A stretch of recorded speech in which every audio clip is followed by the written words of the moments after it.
तरीका अच्छा है, इससे सबके साथ एक ही बार में बात हो जाती है। तो अभी रिसेंट एजेंडा क्या है, एक तो ठंड बहुत ज़्यादा हो गई है और एग्ज़ाम्स भी बहुत ज़्यादा क्लोज आ गए हैं, तो इसके बारे में हम अभी डिटेल में फटाफट से बात करेंगे। इस वीडियो में एक और ख़ास बात है, अभी रिसेंटली हम एक फंक्शन में गए थे, तो वहाँ पे जो कुछ खाने वाली चीज़ें ना, स्नैक्स वगैरह बहुत ही बढ़िया, डिलीशियस और फोटोजेनिक थे। तो उसके कुछ फ़ोटोज़ मैंने क्लिक किए, वो मैं इस वीडियो के एंड पे अटैच कर रहा हूँ, तो प्लीज़ वहाँ तक जाके उनको ज़रूर देखना, और अगर खाने का मन हो तो फिर मुझे बताना, फिर उसका भी अरेंजमेंट कर देंगे। ठीक है, चलो on a lighter note this one, start to the video. अब सबसे पहले तो आप चैनल को सब्सक्राइब कर लो, वीडियो को लाइक करो और शेयर करो उन सब एग्जाम गोइंग स्टूडेंट के साथ, या इन जनरल भी शेयर कर सकते हो, है ना। बातें तो लाइफ की हर एक के लिए मज़ेदार होती हैं, और बहुत ज़्यादा ग्रेटिट्यूड तो मुझे रहता ही है, और बहुत ज़्यादा प्यार अपने सारे पुराने स्टूडेंट्स को, नए होने वाले स्टूडेंट्स को, और कितने सारे लोग जो जॉब में हैं, लेटेस्ट से कॉरपोरेट में हैं, प्रोफेशनल्स हैं, या अदरवाइज सेल्फ एम्प्लॉयड हैं, बिजनेस में बहुत अच्छे से सेटल्ड हैं, टीचिंग लाइन में जो अपने स्टूडेंट्स हैं, और सबको मिला के बहुत एक परिवार, फैमिली की तरह हो गया है ना। तो ये बहुत अच्छा लगता है, बहुत सेटिस्फाइंग फीलिंग मुझे यहाँ पे आ रही, यहाँ पे खड़े होके आपको एड्रेस करते हुए, और जो रिस्पॉन्स आता है, फीडबैक, वो तो बहुत बढ़िया हमेशा की तरह रहता ही है। So thank you very much once again, do subscribe and like and share. चलो, ये कहना जरूरी होता है, बच्चे मुझे कहते हैं आप अपने वीडियो में कहते ही नहीं हो सब्सक्राइब लाइक वगैरह, तो फिर वो पार्ट रह जाता है, इसलिए मैंने 2 बार आज बोल दिया। तो आज हम पहले प्राइमरीली बात करेंगे जेईई मेंस की डेट्स के बारे में। तो जैसे कल मेरे ख्याल से रिलीज हुआ, थोड़ा सा शेड्यूल, शिफ्ट्स तो नहीं बताई गई अभी, मॉर्निंग इवनिंग, लेकिन डेट्स जो हैं वो आ गई जेईई मेंस के स्टूडेंट की। तो इससे, जैसे मैंने आपको डेट शीट पे बोला था, तो इसको वेलकम करो, है ना, कि इस डेट को हमारा पेपर है। तो ठीक है, इतनी तैयारी की है 2 साल, तो अब टाइम आ गया उसको हार्वेस्ट करने का। तो should be looking forward to it, irrespective of आपको क्या फील आ रहा है, तैयारी कैसी है, ज़्यादा है, मीडियम है, कम है, कोई बात नहीं, स्टेट ऑफ माइंड एकदम अच्छी रखो, एकदम शांत रहो। अब कुछ बच्चे मेरे से पूछ रहे हैं, सर मेरा पहले आ गया, कोई कह रहा है मेरा बाद में आ गया, इस दिन पेपर कैसा आएगा, उस दिन कैसा आएगा। तो आपको एक प्रैक्टिकल बात बताता हूँ जिसको मैं फॉलो करता हूँ। जिस दिन कैसा पेपर आएगा, किस दिन कैसा पेपर आएगा, ये सिर्फ उस दिन जब पेपर आएगा तभी पता लगेगा, ऐसा मान के चलना होता है। प्रीवियस स्टैट्स के बेस के ऊपर कुछ भी ऐसा आप मन में सोच लो और वहाँ पे फिर वैसा ना हो, तो फिर ऑन द स्पॉट थोड़ा सा डिमोटिवेटिंग भी हो सकता है। तो इसलिए with open hands we have to welcome what questions you are getting. और फिर एक वो भी रहता है कि पेपर इजी आना चाहिए, डिफिकल्ट आना चाहिए, कैसा आना चाहिए। और उसका देखो, ये परसेंटाइल सिस्टम है ना, इसमें जैसे कहा जाता है कि अगर इजी आएगा तो फिर परसेंटाइल थोड़ी कट ऑफ जो है वो हायर साइड पे जाती है, और डिफिकल्ट आएगा तो थोड़ा लोअर साइड पे जाती है। तो ये सब चीज़ें भी मिली जुली हैं, तो इसलिए मेरे ख्याल से तो इन सब चीज़ों को छोड़ के अपनी इस समय पढ़ाई पे फोकस करना चाहिए। अब जितने दिन भी बचे हैं एग्ज़ाम के लिए, किसी का पेपर शायद 22 को है और किसी का 29 को है, एक पूरी विंडो है ये, है ना, 8-9 दिन की। तो उसके अंदर अकॉर्डिंगली प्लान करो। अगर तो आपका पेपर स्टार्टिंग में है तो फिर तो बस ठीक है, आप ऑलरेडी भी डटे हुए हो। अब बच्चे मेरे से पूछते हैं कि सर क्या करें, आई मीन इन दिनों क्या पढ़ा जाए, क्या ना पढ़ा जाए, कहाँ से पढ़ा जाए, कहाँ से ना पढ़ा जाए। सेम वर्डिंग में बता रहा हूँ, कल 2-3 बच्चों ने मेरे से ये बात शेयर की। तो जैसे पहले रिविजन्स वगैरह या टेस्ट सीरीज वगैरह वो तो आपकी ऑलरेडी चली रही है, तो बहुत कुछ आपने कुछ कर लिया, कुछ थोड़ा बता रहता करने वाला। तो अब सही में टाइम आ गया वो मॉक टेस्ट वाला, कि आप फुल सिलेबस के टेस्ट अटैम्प्ट करने शुरू करो। अगर तो कोई है टेस्ट सीरीज तो ठीक है, नहीं है तो आराम से अवेलेबल हैं टेस्ट वगैरह, है ना। और अपने टीचर्स, जो तीनों टीचर्स हैं, वो तो टेस्ट ले ही रहे हैं, तो उसके साथ साथ चला जाए। तो सपोज आपने एक मॉक टेस्ट दिया, लेटेस्ट से केमिस्ट्री का मॉक टेस्ट दिया, और मे बी 3 सब्जेक्ट का भी दे सकते हैं, है ना। तो उसमें 25 क्वेश्चन है या 30 क्वेश्चन है, तो उसमें मान लो आपने 3 क्वेश्चन छोड़ दिए और 2 या 3 क्वेश्चन गलत हो गए। कम भी हो सकते हैं, ज़्यादा भी हो सकते हैं, एक जनरल सी बात कर रहे हैं। अब now after the test look at those questions, कि वो किस टॉपिक में से थे, और क्वेश्चन को देख के तब आपको पता लगेगा after looking at the solution, कि क्या वो आपका ऐसे ही गलत हो गया या सही में आपको वो ठीक तरह से आता नहीं था और उसको इम्प्रूव करने की ज़रूरत है। अगर ज़रूरत है तो फिर go back and read that topic. इसलिए बेटा टेस्ट का एनालिसिस बहुत ज़रूरी है। सिर्फ टेस्ट देते जाना, गलतियाँ देखी और आगे चले, उससे बहुत ज़्यादा इम्प्रूवमेंट नहीं होगी।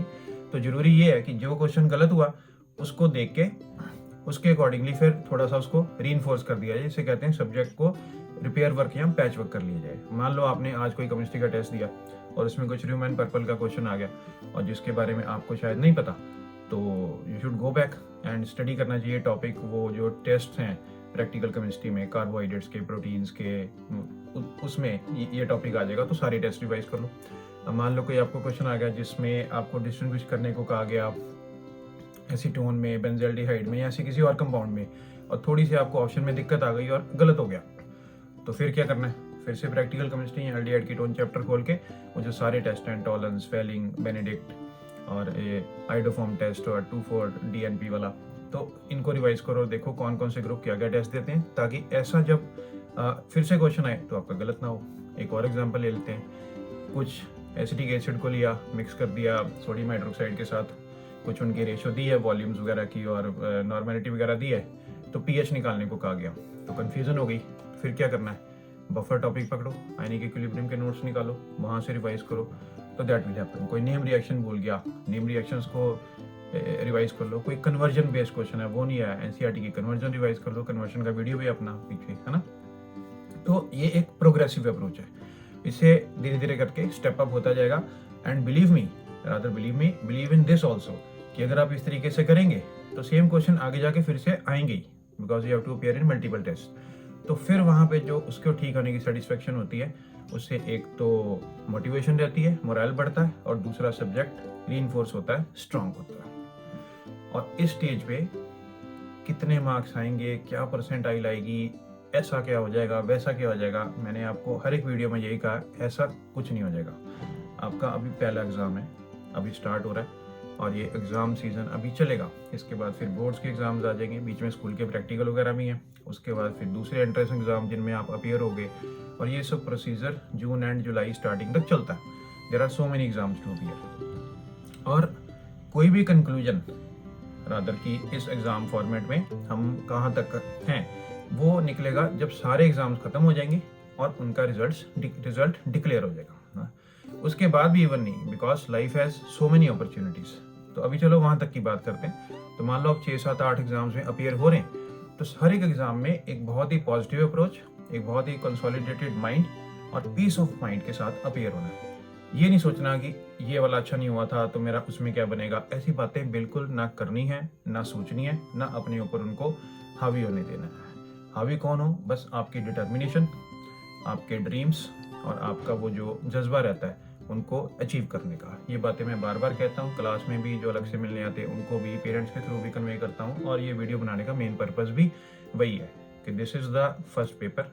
यहाँ से लेके आगे तक जैसा भी हो, बहुत अच्छा हो, बहुत अच्छा, बहुत अच्छा नहीं हो तो भी बहुत अच्छा, ठीक है। अपने आप में भरोसा बहुत ज़रूरी है। मैंने आपको हमेशा अपने क्लासरूम्स में अपने आप ने बिलीव करना सिखाया। मान लो 100 में से 90 आ रहे, 70 आ रहे, 60 आ रहे, 40 आ रहे, 30 आ रहे, नो वरीज, अगर आप ऑनेस्टली अपनी प्रिपरेशन को कंटिन्यू कर रहे हो। तो इतने सारे एग्जाम होने के बाद फिर जून जुलाई में जब फिर वो सारा इन टोटल आ जाएगा, तो बिलीव मी अच्छा होगा। आप खुशी से मुझे बता के जाओगे कि सर ठीक है, अब मुझे यहाँ एडमिशन हो गई है, ये वाला मिल गया, ऐसे हो गया, ये सीखने को मिला। एंड एज ऑलवेज वी से, learning is important. Learning what is important? Learning the subject is important. Learning the ups and downs of life is also very important, and learning how to handle these tricky situations is also very important. We have to very smoothly sail through all these times जहाँ पे बहुत सारी चीज़ें बहुत सारे कम time में होती है, और बस और इन सब चीज़ों को एक जोश के साथ करते रहना चाहिए, और बहुत ज़्यादा मज़ा आना चाहिए। मज़ा आना पढ़ने में, मज़ा आना उसके आंसर्स देखने में, मज़ा आना पढ़ाई प्लान करने में, मज़ा आना थोड़ा 15 मिनट कम सो के 2-4 क्वेश्चन और कर लेने में, मज़ा आना अपने टीचर्स, पेरेंट्स, फ्रेंड्स के साथ हर एक तरह की बात को शेयर करने में, और मज़ा आना एग्ज़ाम देने में। ड्यूरिंग द एग्ज़ाम जैसे मैं क्लास में कहता हूँ कि ये मैंने आपको ट्रिक सिखा दी कि ये वाला तरीके से वो चीज़ आपको याद रहेगी, और उसके बाद अगर एग्ज़ाम में इससे मिलता जुलता क्वेश्चन आ गया और आपका उस वजह से ठीक हो गया, तो the smile on your face which no one else will be able to appreciate कि ये क्यों है ऐसा, but inside you know that it is, है ना। और वो टीचर स्टूडेंट कम्युनिकेशन तो अपनी जगह पे रहता ही है। So these are fun things, these are very motivating things, and they are full of all kinds of goodness. So goodness को लेके चलना है, तो ऐसी बातें सोचनी नहीं है कैसा आएगा मेरा, इस दिन आ गया, वैसा आ गया, बिल्कुल भी नहीं, ठीक है। तो be very strong, be very positive, believe in yourself. अगर किसी के आपसे कुछ मार्क्स ज़्यादा भी आ रहे हैं, ठीक है, वो उनके है भाई, है ना, अपने देखो कितने आ रहे हैं और हम क्या कर सकते हैं। जरूरी नहीं कि सिर्फ मार्क्स ही जो है आपको लाइफ में आगे लेके जाएंगे, ऐसा कोई चक्कर नहीं होता लॉन्ग रन में। और ये सिर्फ मैं नहीं कह रहा हूँ, सारे प्रीवियस ईयर स्टूडेंट्स जो मैंने आपको पिछले वीडियो में भी शेयर किया था, उस वीडियो का लिंक भी मैं इसके साथ अभी दे रहा हूँ, तो वो आप उसको दोबारा भी देख सकते हैं। तो उन सब का यही कहना है। अभी बिल्कुल रियल आपको पिक्चर बता रहा हूँ। कल परसों ड्यूरिंग द क्लास 2 स्टूडेंट मिलने को आए, तो बस 2 मिनट आए, ग्रेड किया, मिलके चले गए। तो उतनी सी बात में वह भी बस उनके फेस पे जो सेटिस्फेक्शन थी और जो उन्होंने मुझे कहा वो भी वही था कि सर देखो हम आज कहाँ पहुँच गए। तो बहुत ज़्यादा मज़ा आता है, बाद में बहुत ज़्यादा अच्छा लगता है। बस ये वाले टाइम में बिल्कुल भी उदास नहीं होना, परेशान नहीं होना, मोटिवेटेड रहना, डिटर्मिन्ड रहना है और मन को एकदम से शांत रखना है। No exam is larger than anything else, ठीक है। तो लाइफ में बहुत अपॉर्चुनिटीज मिलती हैं, ये बातें तो बार बार मैं करता ही हूँ। और पेरेंट्स के साथ, टीचर्स के साथ और अपने बैचमेट्स के साथ चीज़ों को ज़्यादा से ज़्यादा शेयर करना, अगर मन में कोई किसी किस्म का स्ट्रेस वगैरह आए भी तो that really helps a lot, ठीक है। तो चलो अब नेक्स्ट वीडियो तक मैं इसको क्लोज करता हूँ और एंड में वो स्नैक्स की फोटोज आ रही हैं, उनको देख के जाना और अगर कोई अच्छा लगे तो मुझे बताना, मैं बना के आपको उसका वीडियो